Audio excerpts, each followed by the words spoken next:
بسم اللہ الرحمن الرحیم۔ اوقاف سے متعلق مسائل۔ نمبر 1، اسلام میں نیکی کے کاموں اور خیراتی مقاصد کے لیے زمین، جائیداد اور مال وقف کرنا بہت بڑا کار ثواب اور صدقہ جاریہ ہے۔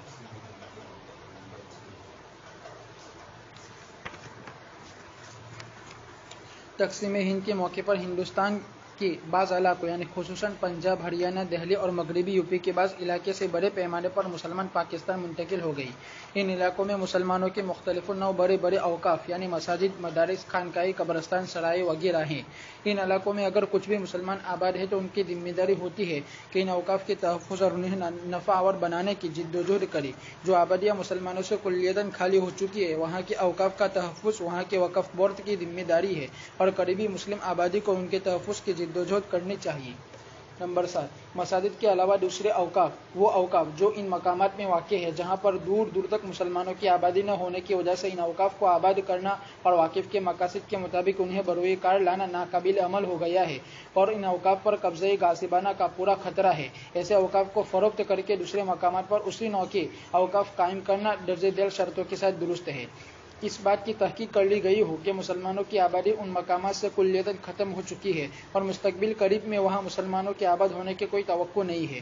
وقف جائیداد کی فروخت کی مناسب قیمت پر مارکیٹ ویلیو کا لحاظ کرتے ہوئے کی جائے، اتنی کم قیمت پر اسے فروخت نہ کی جائے جتنی کم قیمتوں کے ماہرین نہیں لگا سکتے۔ وقف کو فروخت کرنے والے متولی یا وقف افسر اس کی فروختگی اپنے کسی قریبی رشتہ دار یا کسی ایسے شخص کے حد نہ کرے جس سے اس کا مفاد وابستہ ہو۔ اسی طرح کسی ایسے شخص کے حد فروختگی نہ کرے جس کا قرض یا مالی دین فروخت کرنے والے کے ذمہ لازم ہے۔ وقف جائیداد کی فروختگی روپیہ پیسے کے بجائے جائیداد سے کی جائے اور اگر کسی قانونی یا عملی دشواری کی وجہ سے نقد روپیوں سے فروختگی کی جائے تو جلد سے جلد اس کے ذریعے جائیداد خرید کر متبادل وقف قائم کر دیا جائے۔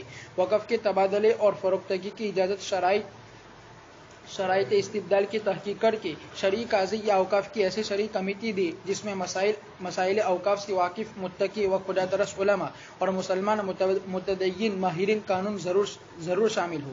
موقوفہ جائیداد کی فروختگی اور تبادلے کے لیے وقف بورڈ یا وقف آفیسر کی اجازت شرعاً کافی نہیں ہے۔ اس سلسلے میں وقف ٹریبیونل کی اجازت شرعاً اس وقت معتبر ہوگی جب اس نے کم سے کم 3 مستند مفتیان کرام کی رائے لینے اور مشورہ طلب کرنے کے بعد ان کے مشورے کے مطابق فیصلہ کیا ہو۔ نوٹ: یہ وضاحت ضروری ہے کہ موقوفہ دکان، مکان، زمین، جائیداد کو فروخت کر کے جو دکان، مکان، زمین، جائیداد خریدی جائے گی وہ بھی انہی مقاصد کے لیے وقف ہوگی جن کے لیے پہلا وقف پراپرٹی وقف تھی۔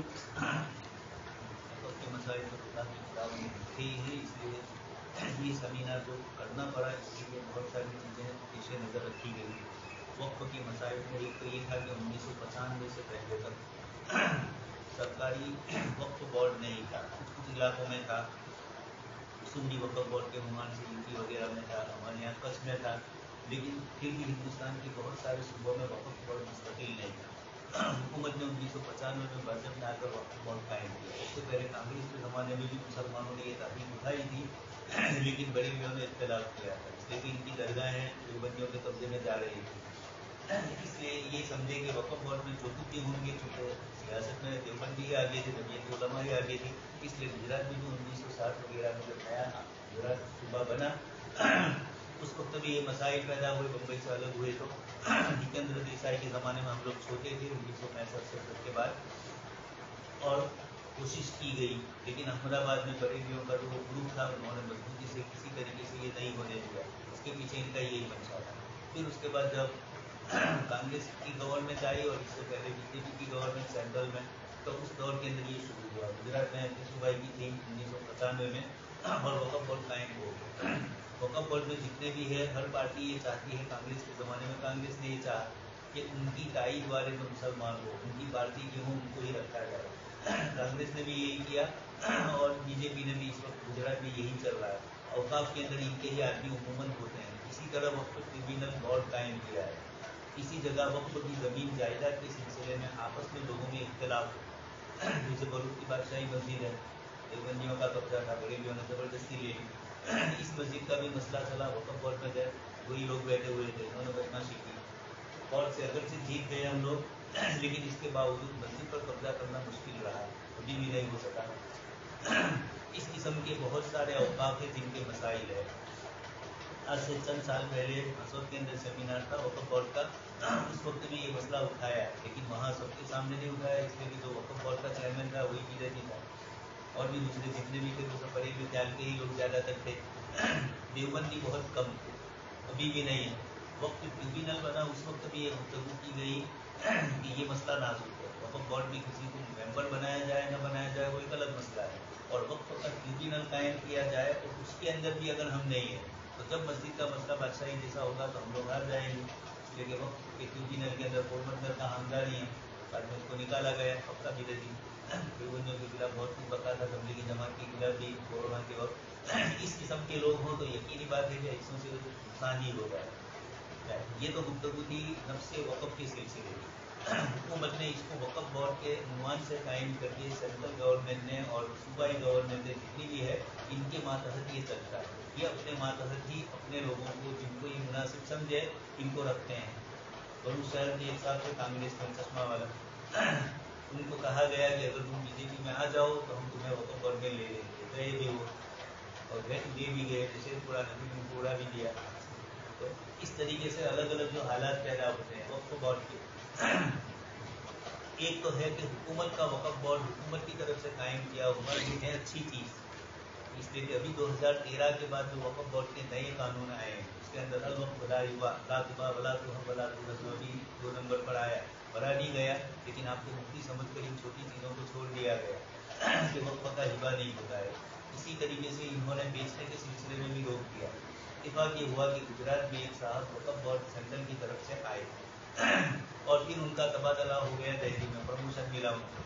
उसने वहाँ जाकर कहा कि गुजरात में तो ये सब मिलकतें बिक रही है वक़्फ़ बोर्ड ही की तरफ से और इसके अंदर गड़बड़ घोटाले हैं। तो उसमें यही सैयद साहब के नाम से जो बरेली थे वक़्फ़ बोर्ड के सदर, उन्हीं के मुतालिक आया, खड़े खड़े तो वहाँ पेशाब कर रहा था, इतना तो वो अक्लमंद था।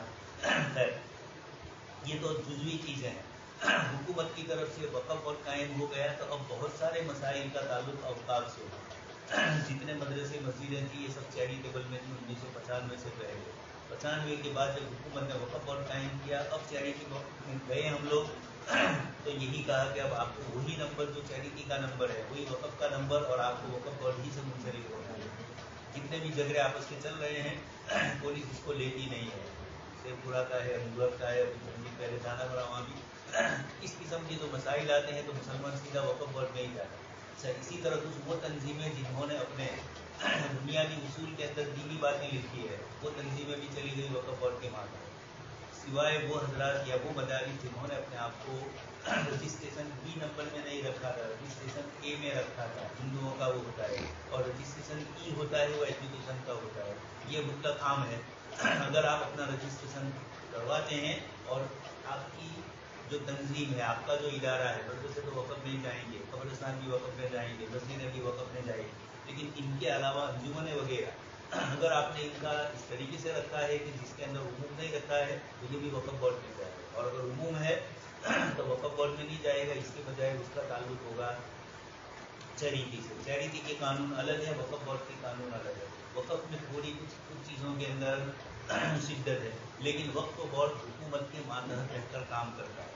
दूसरी बात यह है कि वक़्फ़ बोर्ड को मुस्तकिल आमदनी नहीं दी जा रही है, उनको ये कहा जा रहा है कि आपका अपना जो वक़्फ़ बोर्ड है उनके जो इदारे हैं आपके उनसे 7% 6 और 1 7% टैक्स लिया जाए उनके पास, उनकी इनकम से बचकर जो आमदनी हो उसका। शुरू में ये कर दिया था, ताल्लुक रखा पर सबसे पहले आया 3 करोड़ की आमदनी थी तो 7 पहले 21 लाख रुपये का इनके ऊपर जुर्माना आया, तो हमारे पास भी आया। लेकिन जो वकील थे हमारे कमालुद्दीन एडवोकेट साहब बड़े मजबूत आदमी थे, इसी वक्त उनको खुद वक़्फ़ बोर्ड का चेयरमैन बनाने की बातें हो रही थी चूँकि वो आदमी एडवोकेट है और अच्छे आदमी थे, लेकिन वक़्फ़ बोर्ड में बरेली में थोड़ा ये बरेली ही थे लेकिन इतने मुतशद्दिद नहीं थे, इस समय में आते रहते थे, स्कूल के निज़ाम के वक्त भी वो बहुत आए। तो इस तरीके के हजरात इंतकाल हो गया 2 साल पहले रमज़ान में, लेकिन बड़े अच्छे आदमी उन्होंने केस लड़ा और उनका जब नाम ही सुना तो वक़्फ़ बोर्ड का चेयरमैन यूसुफ कुरैशी था, उसने देख लिया कि मेरे मुकाबिल आदमी आया है और माशाल्लाह बहुत अच्छी इनकी हिंदू कोड के ऊपर और हिंदू मजहब के कानून ही के ऊपर इन्होंने PhD किया था। मुसलमानों के तो वो जानते ही थे लेकिन हिंदू के भी, हिंदू मजहब के भी है। तो ये केस लड़े और फिर हमारे ऊपर वो चीज़ नहीं आई, लेकिन फिर और दूसरे भी कुछ कानून। तो वक्फ बोर्ड में अब हर सूबे के अंदर किस तरीके से वक्फ बोर्ड कायम है, और सूबे की जो हुकूमत होती है, अपने आदमी कांग्रेस के, तो कांग्रेस वाले, बीजेपी वाले, और दूसरी पार्टियां हैं हर एक सूबे में अलग अलग, तो वो अपने हिसाब से वक्फ बोर्ड का क्याम अमल में आ चुका है। जुज़वी तौर पर कुछ कुछ वक्फ बोर्ड में इख्तिलाफ होगा, कुल्ली तौर पर नहीं होगा। दूसरी बात, वक्फ बोर्ड का मसला जब आया 1913 में कांग्रेस की गवर्नमेंट थी, और उस वक्त उन्होंने वक्फ के मसाइल के अंदर ये किया कि वक्फ की प्रॉपर्टी बहुत सारी लंबी चौड़ी, इस वक्त की प्रॉपर्टी को किराए पर दिया जाए या नहीं दिया जाए। इत्तेफाक से मुसलमानी वजीर थे सलमान खुर्शीद, उनका हजरत मौलाना अरशद साहब और मौलाना वली रहमानी साहब से काफ़ी मसलों में इख्तिलाफ करा। इन दोनों बुजुर्गों ने समझ लिया कि हुकूमतें हैं और ये वक्फ बोर्ड की ज़मीनें लेना चाहती है और फिर उसको किराए के उन्वान से लेना चाहती है। और फिर आप जानते हैं भूत निकले पर बारूद न निकले, इसलिए किसी वक्त वो निकलने वाले नहीं थे। इसलिए मौलाना अरशद साहब और मौलाना वली रहमानी साहब वगैरह ने ये कहा कि अगर ये प्रॉपर्टी हमारी ये लोग लेना चाहते हैं तो शिरकत के तौर पर लें।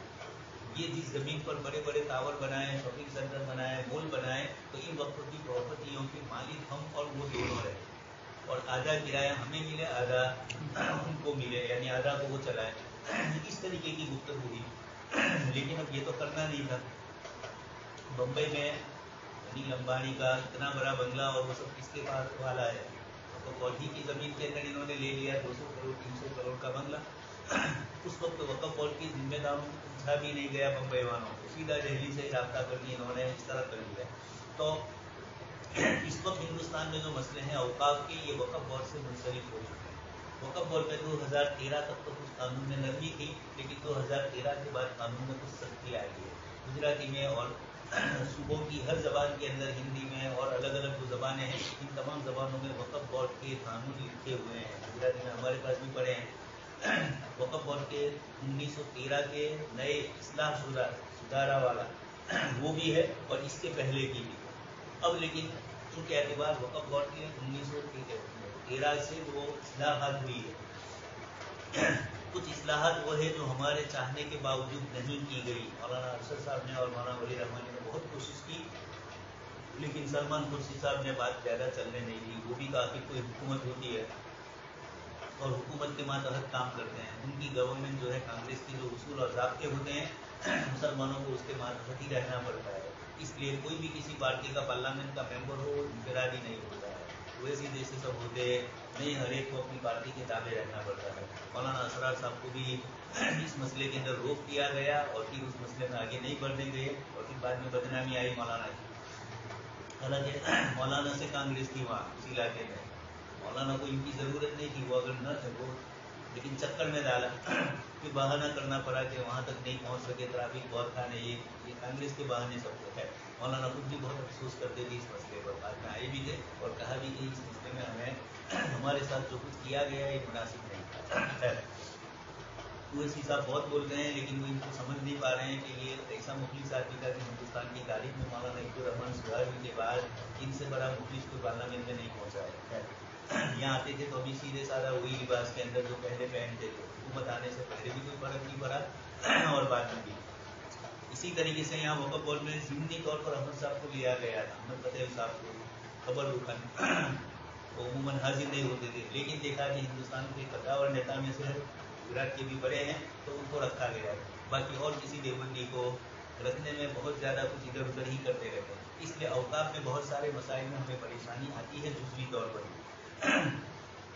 यहाँ औकाफी के सिलसिले में मुस्लिम पर्सनल ये इस्लामिक एकेडमी का 1997 का था और 95 में वक्फ बोर्ड कायम हो चुका था, लेकिन इतना ज़्यादा उसका उमूम नहीं था। अब ये हुआ कि जितने भी मदरसे मस्जिद वक्फ बोर्ड की इसमें थी चैरिटी में, उन्होंने इसको वक्फ बोर्ड में तब्दील कर दिया है। इसलिए अगर कोई तंजीम कायम करते हैं और उसके अंदर उमूम रखना चाहते हैं तो फिर वो रजिस्ट्रेशन भी ना करवाए, रजिस्ट्रेशन ई में जाए एजुकेशन के उन्वान से और दूसरे उन्वान से, ताकि वक्फ बोर्ड की कुछ कानून ऐसे हैं और वहाँ इतनी ज़्यादा देवबंदियों को परेशानी हो रही है कि ज़्यादा मुनासिब ये है कि, लेकिन रजिस्ट्रेशन ई में आप जाएंगे कब, जब आप अपनी इदारे का जो आइन होगा, भंडारण जो होगा, उस आइन और कानून को आप इस तरह बनाएंगे तो ही वहाँ जा सकते हैं। आप बनाओ मस्जिद मदरसे के तो वक्फ बोर्ड में जगह गए। इससे एक फ़ायदा भी हुआ, शेरपुरा में और यहाँ झगड़े हुए सूरत में भी। तो इसके बाद वक़्फ़ बोर्ड पुलिस वालों ने ये कहा कि भाई हमारा मसला नहीं है, इसको तुम लिखो किसमें वक़्फ़। वहाँ से हमें कहेंगे तो पुलिस फिर आएगी वक़्फ़ बोर्ड के ऊपर। इतना फ़ायदा हुआ, लेकिन इसका नुकसान भी हुआ। मामूली चीज़ों में वक़्फ़ बोर्ड के खत लिखते ही रहते हैं आपस में, मुतवल्लियों के झगड़े हो या मुतवल्ली से किसी का झगड़ा हो, प्राइवेट झगड़ा हो, तो अभी ये सारी इस किस्म के मसले पे आ गए। मुनासिब नहीं है मुसलमानों के लिए अपने मसाइल और वक़्फ़ जैसी कीमती चीज़ के मसाइल को आप गैरों के हाथ में पहुँचाओ और लड़ाई झगड़ों के उन्वान से इसको ताबीर किया। वक़्फ़ की मुतवल्ली को भी सोचना चाहिए और दूसरों को भी इन मसाइल में गौर व फिक्र करना चाहिए। अब एक मसला ये चेहरा, ये पंजाब में ये मसला खुसूसी तौर पर आया है कि पंजाब के इलाकों के अंदर मुसलमानों की बहुत सारी मस्जिदें जब मुल्क तकसीम हो रहा है, मुसलमान हिजरत करके चले गए, तो वो जगह पड़ी हुई है, किसी गैर मुस्लिम ने कब्जा कर लिया, किसी सरदार जी ने कब्जा कर लिया। इस तरीके से बहुत सारी जगह पंजाब में और दूसरे हरियाणा के इलाकों में मौजूद है, अभी भी है। तो उनके लिए क्या किया जाए? उन इलाकों में जो मुसलमान है और वहाँ बड़े बड़े औकाफ है, तो उन इलाकों के मुसलमान, अगर कुछ भी मुसलमान आबाद है, उनकी जिम्मेदारी है कि औकाफ के तहफ़्फ़ुज़ और नफ़ाउल करने की इनकी कोशिशें की जाए। लेकिन दूर दूर कुछ इलाके ऐसे हैं कि अतराफ में कोई मुसलमान है ही नहीं, मजबूर है बेचारे, तब भी हिफाजत तो ज़रूरी होगी, अपनी कोशिश के मुताबिक जितना हो सके। एक गाँव है सरबान, आमोद और गुरमुख के बीच के अंदर है, आमोद तालुके में ही है। वहाँ मस्जिद थी मुसलमानों की, और मस्जिद बिल्कुल गाँव के दाखिल हो गई है। वहाँ पाटीदार लोग ज़्यादा हो चुके हैं, लेकिन वो जगह अभी भी मुसलमानों ने महफूज रखी। फिर कुछ हालात उनके ऊपर आए कभी कभार, तो ये भी तो मन्नत मानते हैं कि मुसलमानों की मस्जिद है, इसको छेड़ेंगे तो ये होगा, इसलिए बच गई है। लेकिन शरारत क्योंकि बहुत कुछ हो चुकी थी किसी ज़माने में इस तरीके के है, तो अतराफ के मुसलमानों को उस वक्फ के सिलसिले की हिफाजत के सिलसिले में कानूनी तौर पर वक़्फ़ बोर्ड में उसका इजरा करवाया जाए, और फिर वक़्फ़ बोर्ड की जिम्मेदारी बनती है, फिर हमारी जिम्मेदारी कम होती है। लेकिन इसको ये ना समझा जाए कि हमारी जिम्मेदारी खत्म हो गई। वक़्फ़ बोर्ड बहुत सी चीज़ों में उंगलियां नहीं डालता है, हाथ नहीं डालता है, वो हाथ फेरना नहीं चाहता ऐसी जगहों के ऊपर कि भाई अब ये झगड़े वाली चीज़ है, इसको कुछ है। लेकिन वक़्फ़ के कागजात अगर सही सालिम हो लोगों के पास, तो वक़्फ़ बोर्ड के अंदर ये दाखिल किया जा सकता है, और सेंट्रल वक़्फ़ बोर्ड को भी उसकी तरफ दरख्वास्त देकर करवाया जा सकता है। औकाफ का तहफ़्फ़ुज़ वहाँ के वक़्फ़ बोर्ड की जिम्मेदारी। लेकिन अगर वक़्फ़ बोर्ड सही काम नहीं कर रहा है और मुस्लिम तंजीमें काम कर रही है, बहुत सारी पंजाब में बहुत सारी मस्जिदें बागुजार खोली गई, बागुजार मावड़े में बहुत सी मस्जिदों का कब्जा लिया गया, कभी पैसे देकर, कहीं इनको समझाने के बाद, कभी इस उन्वान से गलत किस्म के चंदे भी लोगों ने किए, और वहाँ जाकर पता चला कि वो पैसे वहाँ पहुँचे ही नहीं है, ऐसे ही मौलवी खड़े हो गए। ये भी पसंदीदा चीज़ नहीं है। शरीयत की वक़्फ़ की चीज़ मुसलमान अपने पैसे दे रहे हैं। हज़रत मौलाना खालिद सैफुल्लाह साहब का फतवा भी लेकर मेरे पास आए थे एक साहब को। हज़रत ने फतवा ये दिया था कि इसमें सूद की रकम भी चल सकती है सामने वाले को, इसलिए कि आप वक़्फ़ खरीद नहीं रहे हैं, वक़्फ़ का कब्जा छुड़वा रहे हैं, और नाजायज़ कब्जा है। और जब आपकी नाजायज़ चीज़ पर किसी का कब्जा हो, तो ऐसे मौके पर आप रिश्वत के जरिए अपना काम करवा सकते हैं, करवाना फर्ज नहीं है, करवा सकते हैं। बहुत से लोग इस किस्म की चीज़ें करते हैं और फिर उसमें गलत काम करते हैं, और फिर रिश्वत देने की बातें करते हैं। एक साहब ने एक ज़मीन थी, उनकी अपनी ही थी, और दूसरों की भी कोई ज़मीनें साथ में ले ली, इस तरीके से वल्लाहु आलम। अब उसके बाद उस ज़मीन के सिलसिले के अंदर सरकारी ऑफिसों में मसला गड़बड़िया नहीं था, टाइटल क्लियर नहीं था। अब वो अपना मकान या अपनी ज़मीन जो थी उसको बेचने के लिए और इससे मकानात बनाने के लिए, यानी तिजारत की गरज, कमर्शियल उन्वान था। लेकिन मुफ्ती साहब से पूछ रहे हैं कि आया इनको हमारे पास सूद की रकम पड़ी है, वो दे सकते हैं? तो आपकी चीज़ है और उस पर नाजायज़ कब्जा हुआ है, उसको छुड़वाने की तो मुफ्तियों ने इजाज़त दी है। लेकिन दूसरी कोई गलत किस्म की चीज़ है, भ्रष्टाचार के जरिए आप उसको खरीदना चाहते हैं और उसमें सरकारी ऑफिसरों को देकर इस चीज़ को अपने नाम पर करवाने की कोशिश, तो इसमें जायज़ नहीं। गरीबी मुस्लिम आबादी को, तो हज़रत मौलाना खालिद साहब ने भी जो फतवा दिया था, ये पंजाब है, हरियाणा है, वहाँ के इलाकों में अगर कोई गैर मुस्लिम जिनका कब्जा बरसों से है, अब वो ये कहते हैं कि हमारे बाप दादा ने पाकिस्तान से आए थे सिंधी लोग, और वहाँ से हमारे बाप दादा यहाँ आए, इसी तरीके से सरदार जी लोग आए और इन्होंने कब्जा कर लिया मस्जिदों पर, दरगाहों पर। सभी मालूम है नहीं, अजमेर की दरगाह भी देवबंदियों ने बचाई है, सरानवी तो आ ही गए थे, हज़रत मौलाना इब्दुल रहमान सिहार जी ने बचाई है, इसलिए अजमेर वाले आज भी देवबंदियों के ज़ेर एहसान है। मौलाना इब्दुल रहमान से जवाहरलाल नेहरू ने कहा कि आप देवबंदी और आप वहाँ तो बिदात हो रही है, हमारी तरफ हो रहा है, और फिर भी आपको कहा कि ये एक निशानी है मुसलमानों की और एक वक्फ है हमारा। अगर चादर चढ़ाकर मुसलमानी बाकी समझी जाएगी तो सबसे पहले हिंदू रहमान चादर भी चढ़ाएगा अमीर की दरगाह पर, ताकि वो कब्जा हो चुका था, वो तो भाग गए थे, सज्जाना नसीम तो खा पी के घूमने वाली कौन है, तो सब भाग गए थे, देवबंदी ही रहे वहाँ पर, उन्होंने कब्जा दिखवाया है। तो औकाफ के सिलसिले में पहला मसला तो ये जरूरी है।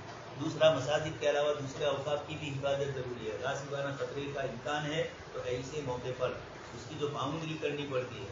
अब उमूमी तौर पर लोग परेशान होते हैं कि बाउंड्री करने के लिए रकम इतनी हमारे पास मिलना नहीं है, सूद की रकम है तो आया इसको इस्तेमाल किया जा सकता है, तो धनकाड़ी में तो इजाज़त नहीं मिलेगी वक़्फ़ की हिफाजत के लिए। लेकिन दहेज जैसा है, रास्ते पर ही वहाँ बहुत बड़ा वक़्फ़ का हमारा इलाका है, अब अगर उसकी हिफाजत नहीं करेंगे तो दूसरे उस पर कब्जा कर लेंगे। हमारे ये सब सुन रहे थे, उनके गांव की मस्जिद और मदरसे की और वक़्फ़ की ज़मीन की, कब्रिस्तान की। तो ऐसे इलाके के मुसलमान जो वक़्फ़ की बाउंड्री की हिफाजत बिल्ला हुकूमत से नहीं कर सकते या इनके पास पैसे नहीं, और वहाँ खतरे हैं दूसरों के कब्जे के, मुसलमान के कब्जे के नहीं, मुसलमान के भी कब्जे के खतरे हैं, वहाँ तो ये नहीं चलेगा। उनको तो मसला समझ कर उनको उससे अलहदा करने की कोशिश की जाएगी, न निकले तो फिर मसले होते हैं। औकाफ की ज़मीनों में मकान बना लिए हैं, अहमदाबाद शहर है, चंदोला तराव और वहाँ के अतराफ के कब्रिस्तान में बहुत से लोगों ने कब्जे कर लिए। मौलाना अमीर साहब ने बहुत कोशिश की, लेकिन कुछ तो हो सका, लोग छोड़ते नहीं, मातृभूमि कहते हैं, जिन्हा खलक ना वो भी याद हुई, इसलिए यहीं रहेंगे, यहाँ छोड़ के जाएंगे नहीं। बात उनके सामने भी है, गैर मुस्लिमीन का कब्जा था, अब ये वक़्फ़ तो किसी और का था, लेकिन कोशिश की गई और ये सामने वाली कब्रिस्तान के ऊपर इंतज़ामी उमूर के एतबार से हमारा कब्जा है और दूसरा कब्जा नहीं है। तो उस वक्त गैर मुस्लिमीन थे, कानून में लिख कर आया कि इनको छेड़ा न जाए, तो अब उनको छेड़ा नहीं गया, तो थोड़े दिन तक देखा कि तो तस्लीम ला रहे हैं आगे, तो फिर मदरसे वालों ने थोड़ा कंपाउंड कर दिया, देख रहे हैं आप इधर वाले कब्रिस्तान, थोड़ा सा कब्रिस्तान कब्जा कर लिया और इस तरीके से उनको इतने में ही महसूर कर दिया ताकि आगे न बढ़े। इधर भी था 2-3 कब्जे वाले और वो पैसे मांगने आते रहते थे, तो ये किया कि भाई इस तरीके से तो कहना है नहीं, इत्तेफाक से बारिश ज़्यादा हुई तो बिल्ली के घर पे कब्जा खत्म हो गया, तो उसके बाद कोई आया ही नहीं रहने के लिए, तो खुद ब खुद मसला अल्लाह पाक ने आसान कर दिया, दरवाजे की बिल्कुल बाजू में ऐसा था। तो ये वक़्फ़ की ज़मीनों की हिफाजत करना, गासिबाना कब्ज़ों का खतरा हो, ऐसे मौके के ऊपर फतवे के अंदर भी गुंजाइशें फराहम दी है, इसलिए कि ये रकम आप वक़्फ़ में नहीं दे रहे हैं, उसकी तंजीम के लिए, उसकी हिफाजत के लिए जो जिम्मेदारी हुकूमत की थी, वो जिम्मेदारी वक़्फ़ बोर्ड की थी। तीसरा, अगर वक़्फ़ ऐसा है कि किसी भी तरीके से वो वहाँ कोई काम नहीं है, इसलिए कि उस जगह पर कोई मुसलमान न अभी आबाद है न मुस्तकबिल में वहाँ पूरा इलाका गैर मुस्लिमीन का है, तो उस वक़्फ़ की ज़मीन को बेच कर दूसरी वक़्फ़ की चीज़ें खरीदी जा सकती है, वो कहाँ ने इसकी इजाज़त। लेकिन इसके लिए कुछ शर्तें बतलाई, ये शर्तें इसीलिए कि वक़्फ़ अपने महल पर हो, दुनिया से जाने वाले ने अपनी तरफ से वक़्फ़ किया था सवाब के लिए। अब वो जगह ऐसी ही पड़ी है, न वहाँ नमाज होती है, न और इबादतगाह या न कोई मदरसा कायम है, न वहाँ पर शॉपिंग सेंटर बनाकर किसी तरीके से वो चीज़ हो सकती है कि उसका खर्चा दूसरे किसी वक़्फ़ में दिया जाए। तो ऐसे मौके पर यही है कि इस वक़्फ़ को बेचकर दूसरा वक़्फ़ उस मदरसे, उस मस्जिद के लिए या जहाँ था, जिस तंजीम के मातहत था, वो दूसरी जगह बेचकर उसका फ़ायदा उठा सकते हैं, लेकिन कुछ शर्तें बताई। सबसे पहले तो मुस्तकबिल में मुसलमानों की आमद की तवक्कुह न हो, ये ज़रूरी है। अगर आ सकते हैं, जैसे आजकल होता है, मुसलमान किसी जगह पर जाते हैं, 1, 2, 3, 4, और बड़ौदा की बहुत सारी सोसाइटियाँ हैं, नाम गैर मुस्लिमीन के हैं और है 100% मुसलमान, कहते रहे थे कि वहाँ मुसलमान आ गए। इस तरह उल्टा भी हुआ, मुसलमानों की आबादियाँ थी और दूर दूर तक के मुसलमान वहाँ अब नहीं है, हिजरत करके चले गए उस मौके पर, बहुत सारे इलाके ऐसे। तो अब क्या किया जाए, तो फिर उसकी फरोख्तगी पर दूसरा मसला है मार्केट वैल्यू, क्योंकि यहाँ खतरा है कि वक़्फ़ की प्रॉपर्टी आप बेच रहे हैं, मुतवल्ली लोग, और दूसरी जगह की है, तो कभी कभार ये होता है कि मुसलमान मालदार बिल्डर होते हैं, वो कहते हैं कि आप ले लें, मुतवल्ली खुद ही उसकी नीयत बिगड़ती है, तो अब वो खुद ले लें तो कम कीमत देगा, वो खुद ना ले तो अपने किसी रिश्तेदार बिल्डर की कोई और करे। इसलिए कहा गया कि इस तरीके की कोई चीज़ ना हो, जो मार्केट वैल्यू चलती है बाजार में, कोशिश की जाए कि उसी कीमत के मुताबिक बेचने के लिए जब खरीदार आएंगे तो उसी कीमत के मुताबिक बेचा जाए। مسلمانوں میں بہت جلد بازی ہے کسی چیز کو بیچنے کے سلسلے میں، اور اس لیے ہم لوگ اپنی قیمتوں اپنی ملکتوں کی پراپرٹیوں کی قیمتیں اتنی زیادہ نہیں لیتے ہیں۔ اس کے مقابلے میں غیر مسلمین کی ہوتی ہے۔ محمد پورہ سے مکی والے کی طرف آتے ہوئے کارنر ہے، وہاں 4-5 دکانیں ہیں حلوے وغیرہ کی، یہ کسی غیر مسلم کی تھی، اور اس وقت یہ طے ہوا تھا کہ کوئی ان کے پاس سے اکیلا نہیں جائے گا، جن جن کو لینا ہے وہ سب مل کر مجموعی طور پر پوری دکانوں کی یہ کریں گے، لیکن خریدنے والے زیادہ تھے، بیچنے والا تو ایک ہی تھا۔ تو راتوں رات کوئی 2.5 لاکھ لے کر گیا، کوئی 3 لے کر گیا، کوئی 3.5، اور پھر وہی بگاوا کا دور تھا، ایسے لوگوں کے پاس تھے، تو اس طریقے سے گئے اور راتوں رات الگ الگ طور پر سب نے خرید لی، تو کسی نے کم قیمت دی، کسی نے زیادہ، کسی نے اور زیادہ دی، تو یہ اتفاقات نہیں ہوتے ہیں۔ مسلمانوں کی زمین غیر مسلمین کے علاقے میں ہوتی ہے، اس کی کوئی قیمت نہیں ہوتی ہے، کوئی ویلیو نہیں، اسے کوئی خرید ہی نہیں رہا۔ تو یہ بھی خیر، یہ تو وقف کی گفتگو ہو جاتی ہے، گفتگو زندن میں نے کی، تو وقف کی چیزوں میں یہ بھی قیمتوں کے ماہرین سے پوچھا جائے کہ اب تو مسئلہ آسان ہے، حکومت نے جنتی طے کر لی ہے، اس علاقے کی زمین کی اتنی قیمت ہے، ہر جگہ پر پورے ہندوستان میں، پورے گجرات میں تو ہو ہی چکا ہے، اس لیے جنتی قیمت متعین ہے، کوئی بھی چیز خریدیں گے رجسٹریشن دستاویزات کروائیں گے تو جنتی کے مطابق آپ کو اسٹیمپ ڈیوٹی دینی ہی پڑے گی حکومت کو، اور جنتی کے مطابق خریدنا بھی ہوتا ہے عموماً۔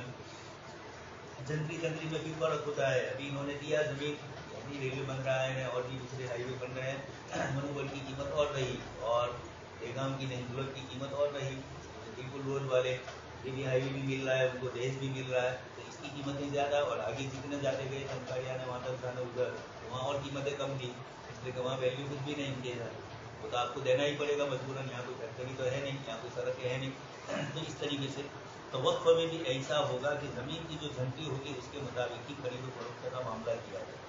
وقف کو فروخت کرنے والا متولی یا وقف کا افسر بھی تو مسلمان ہی ہوگا، وہ خود خرید لیں۔ مانچی والا کی زمین بمبئی میں تھی اور وہ بیچ رہے تھے ہم لوگ ایک جین کو، احمد آباد جب گئے اس وقف بورڈ کے اندر تو یہی کمال الدین وکیل صاحب بھی ساتھ میں گئے تھے، ان کو ہی لے جانا پڑا، تو یہ گئے تو وہاں ان لوگوں نے جو وقف کے ذمہ دار تھے سب کے سب ایسے ہی ہے، 2-4 کی سوا، اور وہی لوگ شرابی کبابی اسی قسم کے لوگوں کے ہاتھ میں چل جاتا ہے وقف بورڈ، تو ایسے لوگ تھے، تو انہوں نے یہ جین کو کہا کہ جب تم یہاں بلڈنگ بناؤ تو ہم میں سے ہر ایک کو ایک فلیٹ دو، اس شرط کے اوپر ہم تم کو یہ دیں گے۔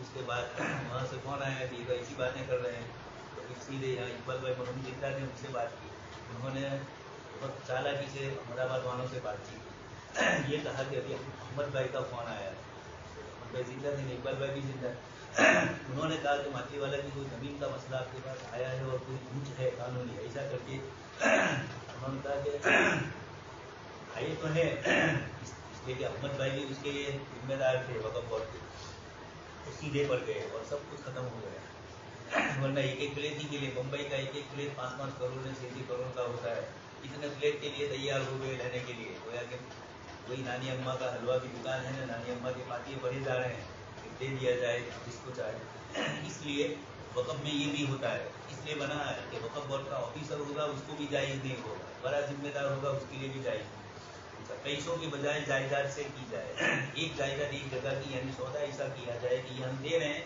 آپ ہمیں دوسری جگہ دوسری کوئی زمین دو، اگر اس طرح کا سودا کسی سے ہو جاتا ہے تو سب سے اچھا، لیکن نہیں ہو رہا ہے تو پھر پیسوں سے بیچ کر یہ پیسے فوراً اس سے چیز خریدی جائے، اس لیے کہ وقف کرنے والے نے یہ پیسے کے لیے نہیں دیا تھا، اس وقت کی چیز سے فائدہ اٹھانے کے لیے۔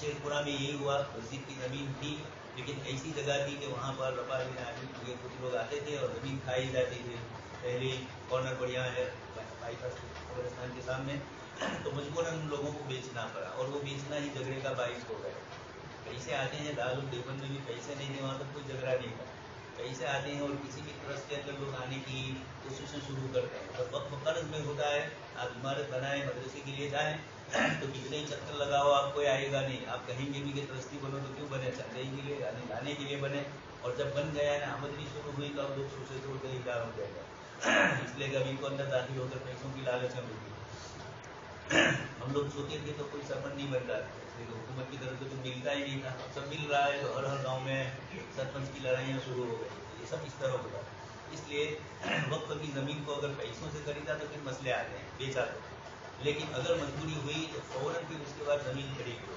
تاکہ ایک طرف تو یہ وقف کی ہے تو اس کے اوپر ٹیکس بھی حکومت کا نہیں لگے گا، वक्फ के तबादले और फरोख्त की इजाज़त शराई से इस्तेदाल की तहकीक करके शरई काजी या औकाफ कमेटी, ये अब नहीं हो सकेगा।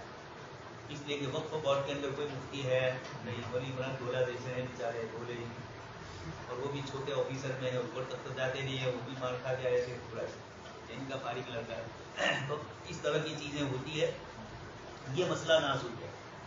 ये वक्फ बोर्ड में जब तक मुत्तकी और परहेजगार लोग नहीं होंगे या वक्फ बोर्ड में रहने वाले इसको समझेंगे कि मेरा बाप वक्फ करके जाता तो मैं क्या करता, इस तरीके से ये किसी के बाप ने वक्फ की है, किसी ने वक्फ की है, तो उसकी जायदाद की हिफाजत की जाए। फिर हुकूमत की तरफ से झगड़े होते हैं तो वक्फ ट्रिब्यूनल बिठाया जाता है। ट्रिब्यूनल में भी करेला ने नहीं चला, पहले तो थे ही, और ट्रिब्यूनल में आने के लिए और लोगों की तवक्कुल, इस वक्त यही मसला हुआ था। आपस में हम लोगों ने यही मशवरा किया कि वक्फ ट्रिब्यूनल बन रही है, वक्फ बोर्ड को भी कहा गया और मुझे बता इसको भी मैंने कहा, उस मीटिंग में भी हमने नजर सर ने कहा और भी दूसरी जगह मीटिंग हुई तो कि वक्त ट्रिब्यूनल बन रहा है।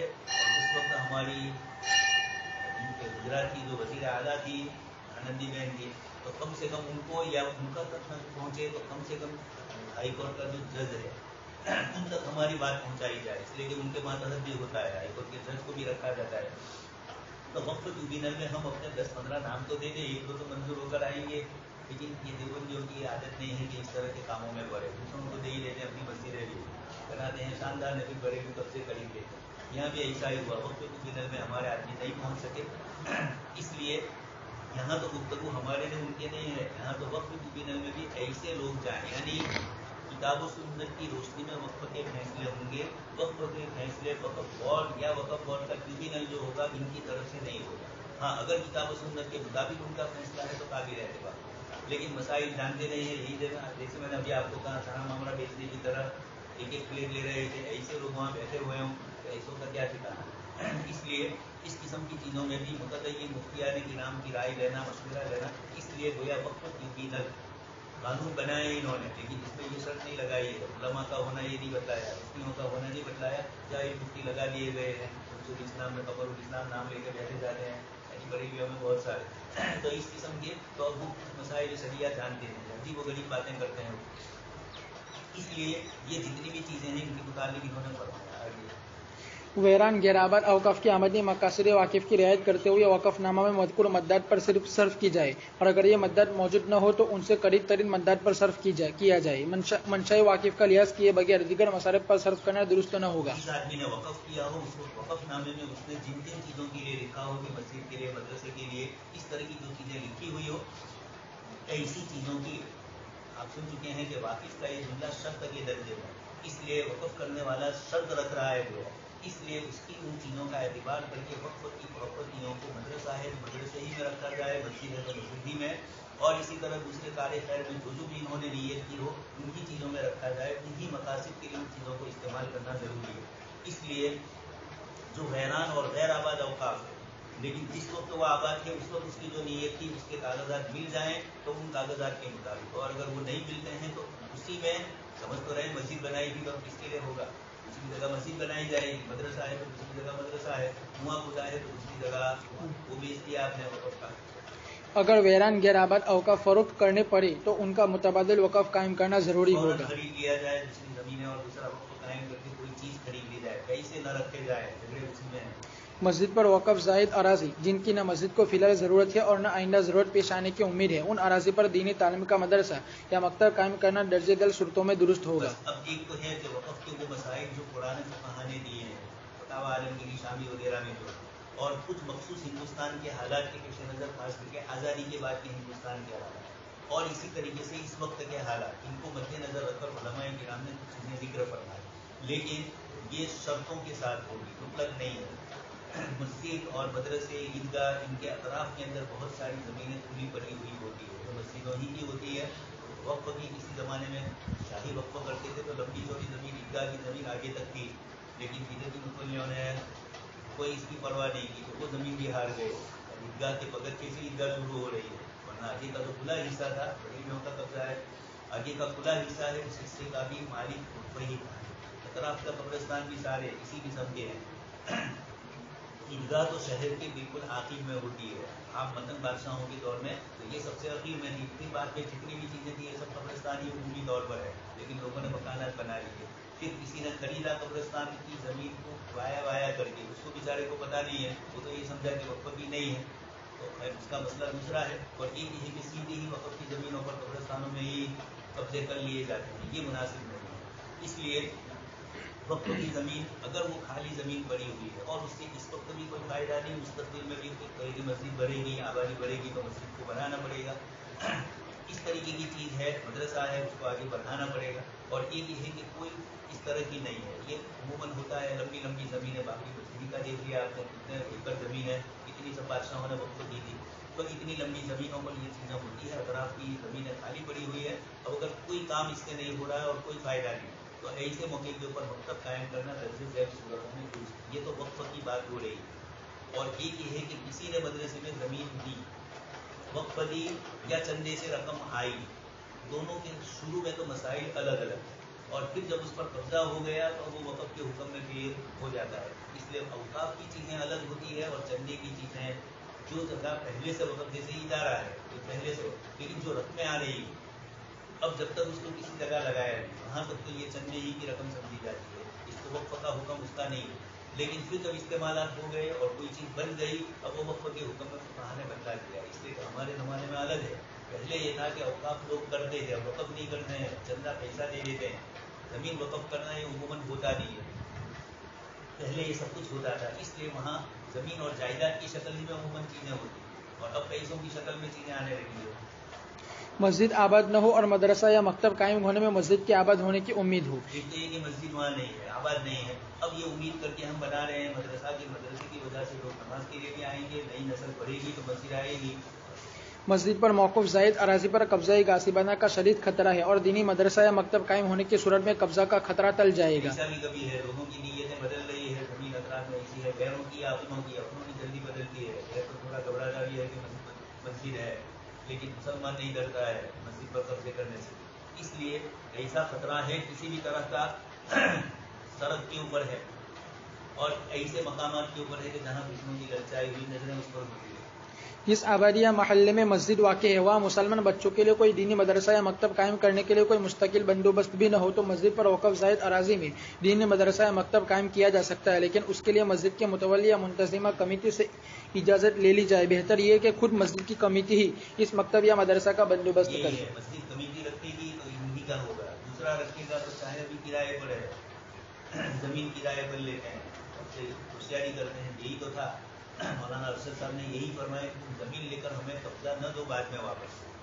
وقف کی جتنی بھی پراپرٹی ہے ہندوستان کی عالمی عجائبی ہے دنیا کی, ہندوستان کا وقف, اتنی وقف کی آمد کی پراپرٹی پڑی ہوئی ہے کہ اگر صحیح مصرف میں استعمال کیا جائے تو مسلمانوں کو کوئی پریشانی نہ ہو, برونائی کے سلطان بن جائے سب, مطلب یہ کہ خوش ہے. لیکن وقف ادھر ادھر پڑا ہوا ہے اور ضائع ہو رہا ہے, اس کی کوئی فکر نہیں ہے کسی کو. تو وہ زمینیں وہ علاقے, لیکن اب کرے کیا, انڈونیشیا ملیشیا جیسے ملک ہوتے تو تجارت اور کاروبار کے لیے کرائے پر وقف کی زمین ہی میں, لیکن کرایہ سمجھا جاتا ہے. اب یہاں وقف دے تو کرائے کی زمین پر جلدی, ایک تو ہندوستان کے قانون ایسے ہیں کہ قبضہ نہ چھوڑے, دوسری بات یہ ہے کہ کرایہ جو دیا جاتا ہے اس میں بھی گڑبڑیں ہوتی ہے. اب چونکہ قانون تھوڑے بدل رہے ہیں, صورت میں بھی مسجد پر قبضہ دلوایا, مسجد کی دکانیں وغیرہ بھی جلدی نہیں دے رہے تھے, تو نئے قانون میں ایک صاحب ہے پل ہی نام ہے ان کا بھی, وہ بھی اس میں ہے. صورت ہماری ملاقات ہوئی تو انہوں نے مجھے کہا ہماری بھی پراپرٹی ہے نمبرپورہ میں, جہاں لوگ بیٹھتے ہیں بس اڈے کے اوپر, وہاں سے سامنے بازو والی جو حقیقی الیاس والی پوری گلی ہے آگے تک, یہ پوری کی پوری ماٹی والا جو ہے, سامنے ناتال مینشن یہ دارال کنٹھاریا کی ہے, تو وہاں کا قبضہ چھوڑتے ہیں. دارال میں اتنا بھی کیا کہ ان کے کچھ مطلب کسی وہاں رہ رہے ہیں, لیکن اور دوسروں کا بھی قبضہ ہے. یہاں تو نمبرپورہ میں پیچھے ہی ابھی تک کوئی قبضہ نہیں ہوا, کئی مرتبہ باتیں ہوئی لیکن ادھر ادھر کی کوئی دیندار لوگ دیوبندی نہیں چھوڑ رہے ہیں. یہ اس قسم کی چیزیں ہو رہی ہے اوقاف کی چیزوں کے اندر. تو ایسی لاکھوں اور کروڑوں وقف کی پراپرٹیاں پڑی ہوئی ہے جن کا کوئی انسان حال نہیں. وقف بورڈ کی نظر اس پر ہے, لیکن وقف بورڈ سے زیادہ نظر اس پر ملک کے بلڈروں کی ہے. بادشاہوں کے دور کی تھی تو اہم شہر کے بیچ میں بھی ہوتی ہے, حالانکہ دیکھ رہے ہیں راؤ کی اپنی پراپرٹی تھی تو شہر کے اندر بیچ کے اندر کتنی لمبی پراپرٹی ان کے خاندان کی, اور وہ جھگڑے والی ہو گئی ہے. یہ جھگڑے کرواتے ہیں جان بوجھ کے اوقاف میں, تاکہ یہ زمین بکے ہی نہیں تو خیر اور دوسرے قبضہ کر لیں. تو اگر یہ زمین ایسی ہے مسجد والے ہی اس مسجد کو بنائیں اس مدرسے کو بنائیں تو زیادہ مناسب. کبھی کوئی بلڈر آ کر کہے کہ نیچے میری دکان ہوگی اوپر تمہارا ہوگا, یہ جھگڑے پھر بعد میں قبضے ہوتے ہی نہیں واپس. خود وقف بورڈ ہی کرے, سرکاری کی بدتیوں کو بہت زیادہ آ گیا تو پوری دکانیں ہی بنا لی انہوں نے مدرسے کی. یہاں ویلفیئر ہاسپٹل ہے اس کے مین روڈ پر ہے. بہت سے لوگ یہ چاہ رہے ہیں کہ یہاں دکانیں اور شاپنگ مال بنا دیا جائے, آگے ہاسپٹل اندر رہے اور ہاسپٹل کو کوئی پریشانی نہ ہو, ان کی آمدنی اتنی ہوگی جس سے ان کو فائدہ ہو. لیکن یہ کہ ابھی مستقل مسئلہ ہے. تو اس طریقے سے اوقاف میں وہ زمینوں کا پھر کیا قبضہ کر لیا اس کے بعد, اور قبضے کے اندر یہاں کے قانون ایسے ہیں کہ قبضے کے بعد کوئی مالکیانہ حق ہی سب گویا سمجھ لیا جاتا ہے. اس لیے ہمارے لیے بڑی پریشانی ہے. مساجد پر وقف اراضی یہ ہو سکتا ہے کہ مسجد خود بنائیں, دوسروں کو کرائے پر دیں اور وہ بھی کرایہ سے ہر 11 مہینے کے بعد ان سے واپس لے گئے. 1 مہینے کے لیے چھٹی ہے, بس پچھلا مہینہ کے بعد 11 مہینہ شروع ہوتا ہے. اس طرح کے قانون میں اگر کچھ چاہیں تو کچھ بچ سکتے ہیں. باقی اور اس میں بھی الدین صاحب تو یہ کہہ رہے تھے کہ 11 مہینے کا کراؤ تب بھی کوئی فرق نہیں. یہاں کے قانون ایسے ہیں کہ وہ مالکانہ حق اس کا ہو ہی جائے. مساجد پر وقف اراضی مدرسے والے کسی کو ملازمت پر قائم ہی نہیں رکھنا ہے, کب شدہ کرنا ہو تو واؤچر رکھتے ہیں. اب واؤچر پہ نام آیا, ان کا کہنا ہے کہ یہ بھی پروف ہو گیا. تو آپ نے مہینہ پورا ہونے پر واؤچر پر دی تو مزدوری ہوئی, تو یہ بھی دلیل تو ہوئی نہیں کہ آپ یہاں کام کر رہے ہیں. اب پھر اس کا وکیل جانتا ہے کہ کس طرح اس کو بچانے کا ہے. اس طریقے سے آدمی مشہور ہے. مساجد پر وقف اراضی جن کا مقصد مساجد کے لیے آمدنی فراہم کرنا ہے, ان کو مناسب کرائے پر مسلمانوں کی دینی عصری یا ٹیکنیکل تعلیم کے ادارے قائم کرنے کے لیے دیا جا سکتا ہے, لیکن معاملات اس طرح طے کیے جائیں کہ مساجد کی مالکانہ حیثیت مجروح نہ ہو. ہی جائے گی. کرایہ ہندوستان کا کرایہ مالکانہ ہی ہے, اس لیے یہ مسائل بہت پریشان کن ہے. جن مسائل کا دارالعلوم اس سے پہلے 100 سال پہلے یہ دارالعلوم تھا, جبکہ ابھی دابل میں نہیں تھا. دابل کے پانی وہاں پڑے ہوئے ہیں کٹھور میں. لیکن ایک مدت ایسی آئی کہ پھر بعد کے اندر وہ مدرسہ اسکول میں تبدیل ہو گیا. پھر اللہ پاک کی توفیق سے مولانا عمر جی صاحب تھے, ہمارے ایک ساتھی تھے, ان کے ساتھ مولانا محمود, ان کے والد مولانا عبدالحق عمر جی دارالعلوم کی قرآن فاضلین میں سے دیوبند کے, انہوں نے پھر ہمت کی اور پھر مدرسہ شروع کروایا. پھر اس کے بعد حقانیہ بھی آئے. لیکن پہلے ایک دور میں تو اس وقت کتابیں بہت اچھی تھی ان کے یہاں. مولانا عبداللہ صاحب کاکر روی نے کہا بھی کہ یہ تمہارا مدرسہ تھا اب نہیں ہے اور مستقبل قریب میں امید بھی نہیں ہے. تم جب دارالعلوم بناؤ گے تو پھر یہ کتابیں خدائے دانی سے آپ کو واپس کر دی جائے گی. لیکن اس وقت یہ کتابیں ہمارے لیے بہت مہنگی ہیں, بہت قیمتی ہے, نہیں دی. اور پھر 70 کے اندر سیلاب آیا, 1970 میں بھروچ میں بھی آیا, سورت میں بھی آیا. ساری کتابیں نرمدا کے تاقی کے کنارے پہ ہی ہے دونوں, کھولور نے کٹھور, تو گئی وہ سب کتابیں ختم ہو گئی, کوئی فائدہ نہیں ہو. اگر دے دیتے تو جب دارالعلوم کٹھور قائم ہوا تو واپس ملتی خدائے دانی سے ان کو, لیکن یہ نہیں ہو سکا. تو یہ اس طرح کی چیزیں اوقاف میں یہ بھی ہوتا ہے. اس لیے ٹیکنیکل تعلیم کے ادارے قائم کرنے میں بڑی پریشانی ہے. پھر وہ دارالعلوم نہیں رہتا ہے, پھر وہ اسکول میں مدرسہ ہی بن جاتا ہے. آنے والے دوسرے دینی تعلیم والے, دنیاوی تعلیم والے, اس لیے یہ چکر بہت ہے. ادارہ قائم کرتے وقت ہی نیتیں ہو عمومی تب تو ہو سکتا ہے. ہمارے یہاں ایک صاحب سعودی سے تھے اور چٹائیاں وغیرہ مسجد مدرسے میں دینے کی بات آئی, نماز کے لیے پیچھے اور عیدگاہ میں بھی ضرورت تھی. تو اس وقت میں نے ان کو کہا, وہ خود ہی تھے دینے والے, تو چندہ کر کے لائے تھے وہاں سے. تو ان کو میں نے کہا کہ نیت عام رکھو کہ عیدگاہ میں بھی واپریں گے, سالانہ جلسے میں مدرسے کے بازار میں بھی آئیں گے. تو نیتیں پہلے عام رکھی تھی تو سب جگہ استعمال اس کا صحیح ہوا, ورنہ کرایہ پر ہی لیا جاتا ہے. مالکانہ حق نہیں, اس لیے نہیں لے سکتے. اس لیے دارالعلوم ماٹری والا کی بھی ہر چیز وقف ہے, استعمال کرنے والے اس کو صحیح طریقے سے استعمال کریں. جن مساجد کے پاس دروازے اور بھی پلنگ, چادریں, کپڑے وغیرہ سب, جن مساجد کے پاس سالن بھی مالکانہ تصرف نہیں ہے ہر کسی زمانے میں. جن مساجد کے پاس ان کے مصارف سے کہیں زیادہ آمدنی ہے اور یہ آمدنی سال بسال جمع ہو کر بڑا سرمایہ بنتی جا رہی ہے, مستقبل قریب میں بھی مساجد کو اس زائد سرمایہ کی ضرورت پیش آنے کی امید نہیں ہے. مساجد کی ایسی زائد آمدنی کو دوسرے مقامات پر جہاں ضرورت ہو مساجد تعمیر کرنے یا محتاج مساجد کی امداد میں صرف کیا جائے, کیونکہ ہندوستان میں اب بھی ایسی بہت سی آبادیاں ہیں جہاں کوئی مسجد اور دینی مکتب نہیں ہے. مسلمان اذان کی آواز کو ترستے ہیں. مالدار مساجد کی فاضل آمدنی سے ایسی آبادیوں میں مساجد قائم کیے جائیں. یہ ایک بڑا مسئلہ ہے, لیکن اس میں احتیاط کی بہت ضرورت ہے. ضرور ایسی چیز ہے کہ بہت سی جگہ پر کوئی چیز نہیں ہے مساجد مکاتب, اور بیچارے قائم کرنے کے لیے غریب ہے. خاص کر کے وہ مسلمان جہاں 10-15 مکانات ہوتے ہیں, وہاں کے مسلمان غریب بھی عموماً ہوتے ہیں. तो अब ये 15-20 जो मकानात है वहाँ मस्जिद बनाना, मदरसा कायम करना उनके औलाद के लिए ज़रूरी तो है। ये नहीं होता है कि इसकी वजह से परेशानी होती है। इसलिए बेहतर यही है कि ऐसी जगहों पर पैसा खर्च किया। अब एक मस्जिद है कि जिसकी आमदनी बहुत ज़्यादा है, उसकी प्रॉपर्टी है, और उसके बावजूद वो प्रॉपर्टी इधर उधर के कामों में इस्तेमाल हो जाती है। इंग्लैंड में ऐसा हुआ, एक जगह पर मस्जिद के लिए लोगों से चंदा किया गया, मस्जिद बन गई। अब वो मस्जिद ने खरीदा था बहुत बड़ा मॉल सड़क के ऊपर, और दूसरी मंजिल भी खरीदी। वैसे ही आए लोग, पैसा तो अदा हो गए, लोगों ने कर्जा तो था तो लोगों ने अपनी तरफ से दिया। अब उसके बाद उनकी आमदनी एक साल की 1 लाख पाउंड होने लगी। तो ये मौलाना वहाँ है, मुफ्ती आजम साहब बरकत अभी भी जिंदा है, बड़ी उम्र के हैं। उनसे कहा गया, उन्होंने कहा दूसरी प्रॉपर्टी ले ताकि कर्जे में ही रहो, वरना फिर तुम लोग ये करते ही रहोगे और कोई ना कोई फिर खरीदो करो। मैंने कहा कि ये कब तक होगा, किसी न किसी दिन तो ये इतनी प्रॉपर्टी है तो हुकूमत की भी तो नज़र में आएगी। मसाजिद के यही सबसे बेहतर तरीका है कि ऐसी मस्जिदों और मदरसे वाले दूसरी मस्जिद और मदरसे जहाँ मुसलमानों की आबादी कम है और जहाँ इस तरह के इंतजाम नहीं है वहाँ इनको दिया जाए, लेकिन देने में पूरा एहतियात बरता जाए। चूँकि वक्फ करने वाले ने दूसरी जगह के लिए वक्फ किया है, यहाँ के लिए नहीं, लेकिन तो वो ज़ाय हो रहा है, वो रकम इस्तेमाल में नहीं आ रही है, तो बेहतर ये है कि उससे दूसरी जगह उसी किस्म के मकासद, मस्जिद के लिए दिया है तो दूसरी जगह मस्जिद, मदरसे के लिए दिया है तो दूसरी जगह मदरसा। मसाजिद के मसारिफ के लिए मौकूफ़ा अराज़ी और जायदादों से हासिल किताबों में नहीं है, फिक़ही किताबों में इस तरह वजाहत के साथ नहीं है, और ये हिंदुस्तान के बड़े मसाइल में से एक मसला है वक्फ का। इसलिए इन हज़रात ने कमाल एहतियात करते हुए जो शर्तें जिक्र की है, उन शर्तों का भी मुफ्ती को लिहाज फतवा देते हुए ज़रूरी हो। मसाजिद के मसारिफ के लिए मौकूफ़ा अराज़ी और जायदादों से हासिल होने वाली आमदनी का एक अहम मसरफ मसाजिद के अइम्मा, मुअद्दिनीन और दूसरे खुद्दाम भी है। शुरकाए सेमिनार का एहसास है कि बसा उनकी तनख्वाहें कम होती है। सिक्कों की मस्जिद बनी बहुत साल पहले, मुफ्ती अहमद साहब और मौलाना अब्दुल्ला काबुल रही साहब दोनों को दावत दी थी। हज़रत मुफ्ती अहमद साहब ने मुअज्जिन से पूछ लिया कि 12 किलो पगार, उसने कह दिया, तो फिर मौलाना अब्दुल्ला साहब ने भी बयान में उसी को लिया, मुफ्ती साहब ने भी उसी को लिया। इतनी बड़ी शानदार मस्जिद, ईंट और पत्थर तो इतने कीमती है कि इनके लिए मेहनत की जाए, वो बेचारा जिंदा इंसान, उसके लिए मेहनत नहीं होती है। बसा दीगर औकाफ की जायद आमदनी जिनके औकाफ को न फिलहाल ज़रूरत है और न आइंदा ज़रूरत पेश आने की उम्मीद है और उसकी हिफाजत मुतवल्लियान के लिए बहुत मुश्किल है। हुकूमत या बददियानत अफराद की तरफ से दस्त अंदाजी या कब्ज़े गासिबाना का खतरा है। औकाफ की ऐसी जायद आमदनी को इसी नौ की मदद में सर्फ किया जाए। मसलन मदारिस की जायद आमदनी को मदारिस में, मुसाफिर खानों की जायद आमदनी को मुसाफिर खानों में सर्फ किया जाए। अगर किसी वक़फ़ की आमदनी माकूल हो तो महज किया था कि 10% हर मदरसा मकातिब के लिए खर्च करे।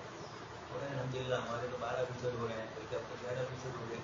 तो हर इदारा अपने करीब के इस तरह की देहातों का अगर ख्याल रखे, गुजरात के अंदर ये चीज़ है। राइमा साहब है वहाँ के राइट के, उन्होंने वो गए थे जिस वक्त मुजफ्फरनगर में जो फसादात हुए थे, उस वक्त वो गए, वहाँ की इब्तिदा के भी कुछ वाक़यात पेश आए मुसलमानों को। तो उन्होंने मुझे आकर यहाँ जो पकड़ दी, उसमें पुराने जमीयत है, उस जमीयत के भी खिलाफ बोल रहे थे। उन्होंने कहा कि 3 बड़े इदारों के लिए ये बहुत बड़ा तमाशा है। मुजफ्फरनगर के करीब में दारुल देवबंद भी है, तबलीगी जमात भी मौजूद है, जमीयत उलमा भी है, सहारनपुर तो खैर वो भी मदरसा ही देवबंद की तरफ। तो इन 3 के बीच में इख्तिलाफ क्यों हुआ? इसकी वजह यही हुई कि वहाँ मकातिब का इंतज़ाम आज भी वो नहीं है जो यहाँ हमारे यहाँ है। इसी तरह बच्चों के घर का जो एक निज़ाम कायम किया है, ये सबसे बेहतर है। दारुल के मुकाबले में बच्चों के घर ये ज़्यादा मुफीद है। मतलब नहीं कि न खोले जाए दारुल, लेकिन जहाँ ज़रूरत नहीं है वहाँ न खोले जाए। इसके बजाय वहाँ बच्चों के घर खोलकर दूर के अतराफ के जो छोटे छोटे देहात है, वहाँ के बच्चों को स्कूल मदरसे के लिए लाया जाए, उनके ईमान की हिफाजत की जाए। उसी में से फिर कुछ अल्लाह के दीन के लिए भी आलिम भी बनेंगे। लेकिन यह है कि इनका दीन दुनिया दोनों का लिहाज करके रखोगे, क्योंकि उम्मत वो बड़े हुए होते हैं और वो स्कूल में ही आएंगे, मदरसे में नहीं आएंगे। तो देवबंदियों को मदरसा कायम करेंगे तो वो हमारे मदरसे में नहीं आएंगे। स्कूल करेंगे तो मजबूरन जाए कहाँ, तो बागड़े में भी आ गए। फिर उसके बाद फ़ायदे भी हुए। सुना रहे थे पिपलिया में इन्होंने जुलूस निकाला मुहर्रम का ताजिया, तो लड़कियाँ नहीं गई, का इस्लाम में ताजिया सैन पढ़ा हुआ था, तो इतना भी कम से कम किया, लड़कियों के जरिए भी वहाँ ख़त्म हुई बिदअत। अगर किसी वक़्फ़ की आमदनी ख़त्म नहीं हुई है पिपलिया से, नहीं है पिपलिया, लेकिन इस तरह की कुछ चीज़ों में फ़र्क पड़ता है। अंदर रुकमा जाता है देवबंदियों का, तो वो जल्दी हजम नहीं होता है, देवबंदी बना के छोड़ता है। अगर किसी वक़फ़ की आमदनी माकूल हो तो महज ज़्यादा से ज़्यादा आमदनी हासिल करने के लिए उसके फ़रोख्त की दुरुस्त नहीं है कि अभी जैसे मैंने कहा कि वक़फ़ की आमदनी शानदार है, लेकिन फिर उम्मीद ये कि और ज़्यादा उसको बड़ा बनाया जाए, ज़्यादा किया जाए। तो एक तो ये है कि मजबूरी है, असातिज़ा की तनख्वाह नहीं दी जा रही, ऐसे मौके पर या और दूसरे जो मस्जिद के काम जो नहीं हो रहे हैं और अब इसमें थोड़ा खर्चा करे तो ज़्यादा नफा आता है किराया, तब तो बात सही है। लेकिन वक्त की प्रॉपर्टियों को बेचते रहे। इंग्लैंड में एक मदरसा था, खरीद लिया था, उसके बाद उस मदरसे में आमदनी उसकी आप कीमत बहुत बढ़ गई उस इलाके की, तो उसके मुतवल्ली भी वही बिल्डर लोग थे। तो कहा हम दारुल पुरानी जगह ले जाएं और इसके इतने रुपये हैं वो बेच कर दूसरे रुपये हमारे पास आमदनी जो है आ जाएंगे, और लेकिन असातिज़ा की तनख्वाह में कोई फर्क नहीं पड़ा, तो वही रही, कभी भी नहीं पड़ने वाला। अल्लाह पाक ने वमा असलुम अलैहि अजर पर ही हमको रखा है। इसलिए मुफ्ती मेहमान साहब कहते थे कि इंग्लैंड जाओगे अफ्रीका जाओ, वहाँ वाले की जो एक हफ्ते की तनख्वाह है वो मौलवी की एक महीने की तनख्वाह होगी। इसलिए वहाँ भी वही परेशानी मौलवी को तो यहाँ है, इसलिए जाना नाजायज़ नहीं कह रहा हूँ, लेकिन जाकर के वहाँ भी वही अफसोस करते हैं कि असल वक़फ़ के ज़ाय होने का अंदेशा है। अलबत्ता अगर मौकूफ़ा जायदाद की आमदनी इतनी कलील हो कि वक़फ़ प्रॉपर्टी के ज़रूर तो जायज़ है, वरना अगर कसीर है तो बदलते रहो और रुपये जमा करो न, फिर आपस में झगड़े हो वक़फ़ में, हुकूमत के और तशरीह के चक्कर में रुपये तुम्हारे बर्बाद हो। जिन औक़ाफ़ की इमारतें मकदूस हालत में है और औक़ाफ़ के पास तामीर के लिए सरमाया मौजूद नहीं है और नहीं मुस्तक़बिल करीब में हासिल होने की उम्मीद है, ऐसे औक़ाफ़ के मुतवल्लियान किसी बिल्डर से ऐसा मामला कर सकते हैं कि जगह ऐसी है लेकिन पैसे नहीं है, तो किसी बिल्डर से रब्ता करें, तो बिल्डर कौन सा हो, अदानी अंबानी हो, तो फिर कब्जे ही कर लेंगे। इसलिए उनके साथ ये मामला हो कि बिल्डर इस शर्त के साथ इमारत तामीर करे कि एक खास मुद्दत तक वो पूरी इमारत या उसका एक हिस्सा उसके पास बतौर किराया रहेगा और इस तरह उसे सरमायाकारी का फ़ायदा हासिल हो जाएगा।